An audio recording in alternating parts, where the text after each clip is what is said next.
ಪಶ್ಚಿಮ ಏಷ್ಯಾದ ಬಿಕ್ಕಟ್ಟು ಭಾರತದ ಇಂಧನ ಪೂರೈಕೆಯ ಮೇಲೆ ಪರಿಣಾಮ ಬೀರಿದ್ದರೂ ದೇಶೀಯ ಇಂಧನದ ನಿರಂತರ ಲಭ್ಯತೆಯನ್ನು ಖಚಿತಪಡಿಸಿಕೊಳ್ಳಲು ಕೇಂದ್ರ ಸರ್ಕಾರ ಹಲವು ಕ್ರಮ ಕೈಗೊಂಡಿದೆ ಎಂದು ಪೆಟ್ರೋಲಿಯಂ ಮತ್ತು ನೈಸರ್ಗಿಕ ಅನಿಲ ಸಚಿವಾಲಯದ ಜಂಟಿ ಕಾರ್ಯದರ್ಶಿ ಸುಜಾತಾ ಶರ್ಮಾ ದೆಹಲಿಯಲ್ಲಿಂದು ಹೇಳಿದ್ದಾರೆ. ಅಂತರ್ ಸಚಿವಾಲಯ ಸುದ್ದಿಗೋಷ್ಠಿಯಲ್ಲಿ ಅವರು ದೇಶಾದ್ಯಂತ 5 ಕೆಜಿ ಸಿಲಿಂಡರ್ಗಳ ಸಂಖ್ಯೆಯನ್ನು ದ್ವಿಗುಣಗೊಳಿಸಲಾಗಿದೆ. ಸೀಮೆ ಎಣ್ಣೆ ಮತ್ತು ಕಲ್ಲಿದ್ದಲಿನಂತಹ ಪರ್ಯಾಯ ಇಂಧನ ಆಯ್ಕೆಗಳನ್ನು ಖಚಿತಪಡಿಸಿಕೊಳ್ಳಲು ಉದ್ದೇಶಿಸಲಾಗಿದೆ.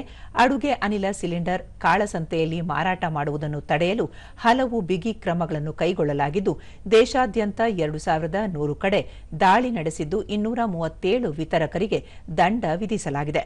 ಜೊತೆಗೆ 58 ಎಲ್ಪಿಜಿ ವಿತರಕರನ್ನು ಅಮಾನತುಗೊಳಿಸಲಾಗಿದೆ ಎಂದು ತಿಳಿಸಿದರು. ದೇಶೀಯ ಪಿಎನ್ಜಿ ಮತ್ತು ಎಲ್ಪಿಜಿ ಗ್ರಾಹಕರಿಗೆ ಆದ್ಯತೆ ನೀಡಿ ಸರ್ಕಾರ 100% ಪೂರೈಕೆ ನಿರಂತರತೆಯನ್ನು ಖಚಿತಪಡಿಸಿದೆ. ಸಾರಿಗೆಗಾಗಿ ಸಿಎನ್ಜಿ ಪೂರೈಕೆಯನ್ನು ಸಹ ಸಂಪೂರ್ಣವಾಗಿ ನಿರ್ವಹಿಸಲಾಗಿದೆ. ದೇಶೀಯ ಸಂಸ್ಕರಣಾಗಾರಗಳಲ್ಲಿ ಎಲ್ಪಿಜಿ ಉತ್ಪಾದನೆಯನ್ನು ಹೆಚ್ಚಿಸಲಾಗಿದೆ.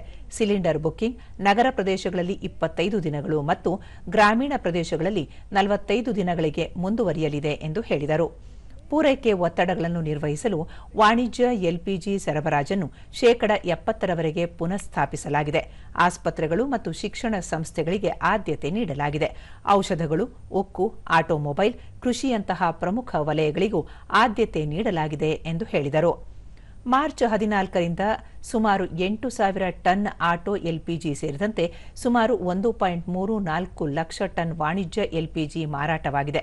ಫೆಬ್ರವರಿಯಲ್ಲಿ ಸಾರ್ವಜನಿಕ ವಲಯದ ತೈಲ ಮಾರುಕಟ್ಟೆ ಕಂಪನಿಗಳಿಂದ ದೈನಂದಿನ ಆಟೋ ಎಲ್ಪಿಜಿ ಮಾರಾಟವು ಸುಮಾರು 117 ಟನ್ಗಳಷ್ಟಿತ್ತು.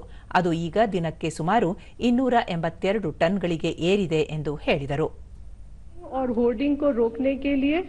सभी स्तरों पर कार्य किया जा रहा है.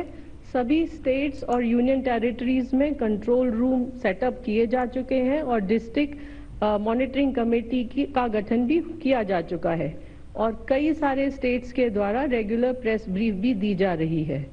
कल लगभग 2100 रेड और सरप्राइज इंस्पेक्शंस की गई हैं.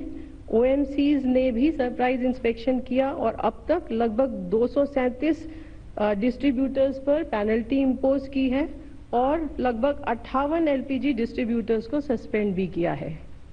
अंत में मैं आपके माध्यम से देशवासियों को ये कहना चाहूँगी कि हमारे पास पर्याप्त सप्लाईज उपलब्ध हैं और ज़रूरत के अनुसार ही एलपीजी, पेट्रोल और डीजल का क्रय करें.